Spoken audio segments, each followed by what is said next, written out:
You're escorted to this room for a job interview or one-on-one business meeting. Your potential future boss or new client will arrive in 1 minute. Based on pop psychology / science, where do you sit? Hurry! We'll cover the answer and some unique tactics for you to use in the boardroom. We are prepared to make you a very generous offer. And we are prepared to reject that offer.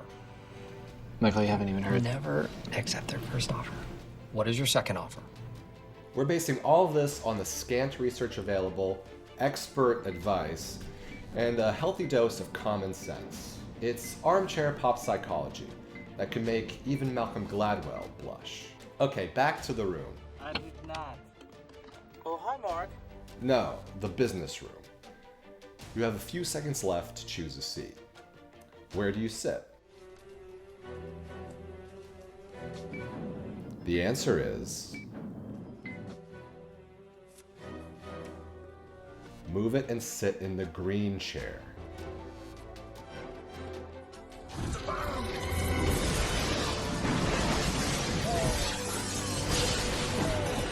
Alright, so that probably didn't blow your mind. But let me explain to you all the ways this is the strategically dominant seat. First, you just flip this from a chess match to a casual conversation. Simply changing the seat positions completely alters the dynamic from competitive to cooperative. Sitting across from one another would lead to more conflict compared to sitting side by side. Now you might say, why not move the green chair over and sit in the black chair? Well, that's no bueno, because your client or future boss could just move the chair over back to its original chess match position. So you take that move away from them and sit in the green chair. They almost definitely won't sit at the other far end of the table, as that would create a very strange dynamic. And if they do, you're probably dealing with a psychopath. Hi, Pat Bateman. Nice to meet you. And should just slink out. I slunk out. You slunk out. Slunk. I slunk out. Now you'll want to direct your chair and body away from the table, towards the open space between you and future boss / client. This will help you subconsciously gain compliance, as you'll both be occupying the same space and be pointing in the same direction. You want to be seen as their right-hand man or woman. What else? Well, with the table as a buffer, they will be seeing you mostly in their right visual field. Due to the wiring of the brain, humans possibly retain up to 3 times the information about things in their right visual field versus the left, because this ties to memory processing in the left brain hemisphere. The left hemisphere likely also mediates positive emotions, and research suggests that elements in the right visual field are found to be more aesthetically pleasing. Even better, by positioning yourself this way, they'll be seeing more of the left side of your face and body. Studies show your left side is the best for giving a presentation.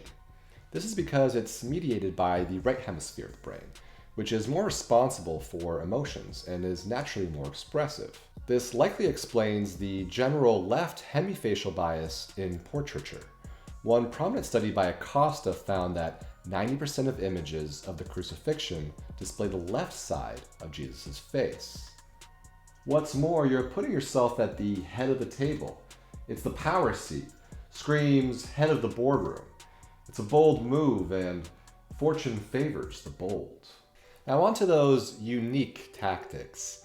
Bonus points if 1, before the meeting you skip the power pose.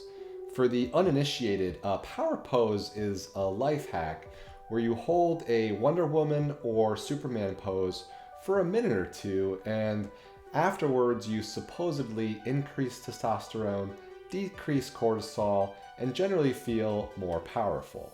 It's a great idea. Researcher Amy Cuddy gave a great TED Talk on it in 2012, but unfortunately it's also a great example of the replication crisis in the social sciences.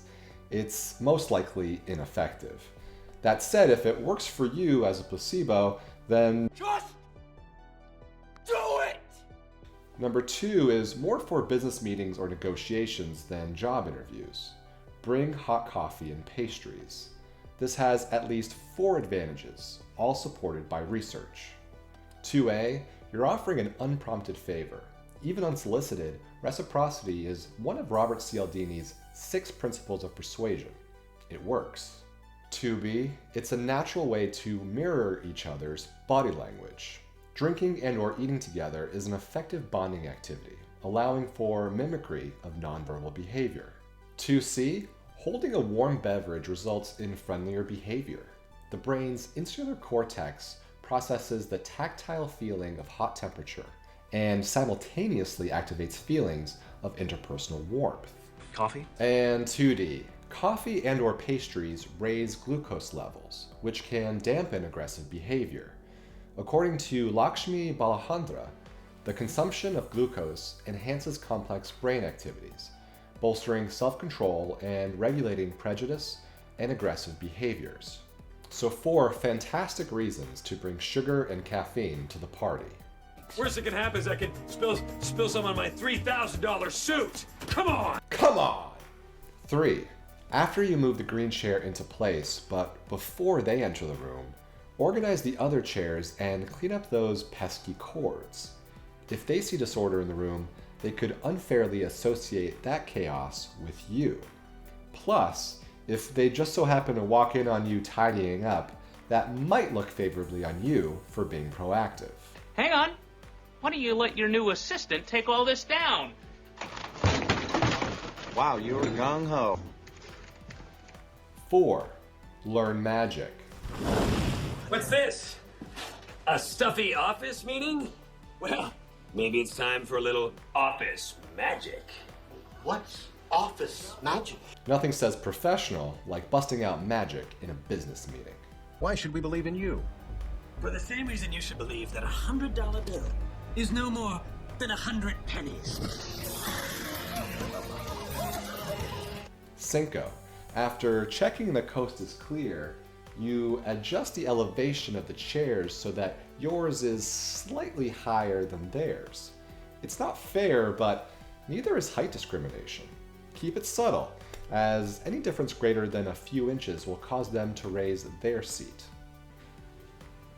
Was that wrong? 6. Saving the riskiest move for last. Have a confidant call you in the middle of the meeting.